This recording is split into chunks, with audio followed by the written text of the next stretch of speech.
An assisted living is either assisted living or memory care, which helps a loved one with certain assistance with their activities of daily living, which helps them with personal care or with meals, medication management, and different activities that they may no longer be able to do for themselves. A larger assisted living and memory care, what you're going to find there is communal dining, which is a bigger thing. You're going to find large activity space. You're going to find maybe a bus that takes them out for outings and transportation and things like that. For a smaller community, you're going to find that residential home setting. If you have a loved one that is really has been in the home setting for quite some time, they feel more comfortable being in a setting where they just need a bedroom, they want to go out to the living room and just settle in, just have a more cozy home setting. That's what you're gonna find in the residential setting. They're gonna have housemates versus having a large apartment in a large community. So those are the biggest differences that we're gonna see between an large assisted living and a smaller home setting. When you're thinking about design features in an assisted living facility, the residents' stress levels and their anxiety is something we take really important. Listening to the family members. And so one of the things we want to look at is how the facility is spaced out. Number one, are there carpeting on the floors of the facility? We want to make sure that they're not stumbling as they're moving along with their walkers, right? So we ripped out all the carpeting and put tiling in place, which kind of makes for a more safe environment. Number two, let's take a look at bathrooms.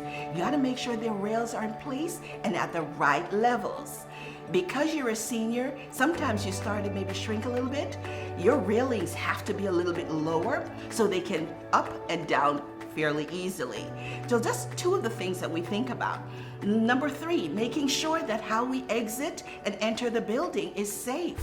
To mitigate wandering, for example, we have staff in place that are properly trained. Number one, keep an eye on them. We have 6 residents, so that's fairly easy, right? So they're gonna have to make sure that they have eyes on. We will have cameras available in the common areas to make sure that you see where they're going at all times. That is key to make sure they're safe. The difference between assisted living and memory care is usually memory care is for those that might need a little bit more care. They may have a diagnosis of Alzheimer's or dementia, and we start to identify that they have safety needs or concerns. So memory care is typically when somebody may be starting to wander, where we might be worried that they may wander away from a community. Or they might also need some care in terms of cognitive decline, and we identify that they need to be in a specialized area of assisted living to get those services. In our living room, you will notice we do not have a rug. We have all tile. And one of the reasons we chose not to do a rug is because someone with cognitive impairment issues, they tend to think it's something to pick up off the rug. So that is just one of the elements that we use to make sure that we don't have individuals navigating a situation where they may be trying to pick something up and then they slip and fall. The second thing is making sure we don't have a lot of furniture in place. So you're gonna have just enough for them to sit on. When they're getting up, it's easy for them to navigate. So it makes for a smooth transition up and down for the resident. In the memory care environment, believe it or not, one of the things we've tried to do is make sure everyone has a twin bed. You'd like to think you've been on a queen bed your whole life, but as you get older, it's a lot easier to get up and out of a twin than it is to get out of a queen. Number two, the shared room environment mitigates loneliness. As you get older and you're having these issues of, I'm not sure where I am or who I am or where is everybody, we have discovered that having a roommate really helps. Right now in one of our other communities, we're looking at individuals when they get up, they're looking around for somebody to talk to. It could be 2 o'clock in the morning and you can hear them talking to each other. How cool is that? The way you're going to go select to fit your needs is basically we're going to take a look at the differences and talk about what's most important for you and for your loved ones.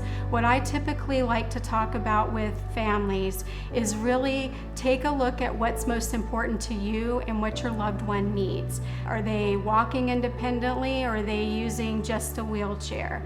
Are they needing to have the big settings with bingo and big activities, or are they feeling more comfortable just sitting in their recliner and watching TV?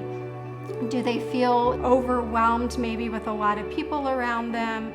And those are the things that we're really going to walk through, and that's going to help you decide whether or not they're going to need a larger setting or a smaller setting, and then go forward with that on making your selection. Getting to know your residents' desires, what they enjoy, helps you to create a personalized plan.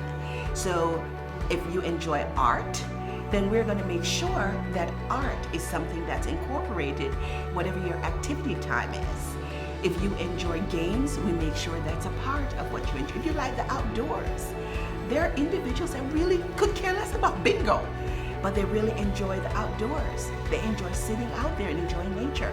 So understanding in a small community, you can personalize this. It's not one stop fits everyone. The way that assisted livings focus on aging in the stages of life is really that we want seniors to be able to age in place. And that's by identifying really what their needs are and being able to care for them really at their stage.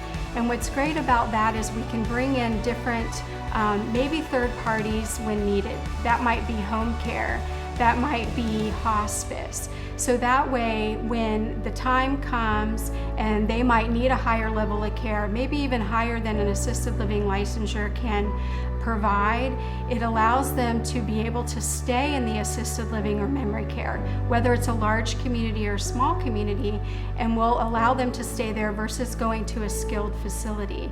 So it gives that opportunity for that loved one to make that their last home that they're at.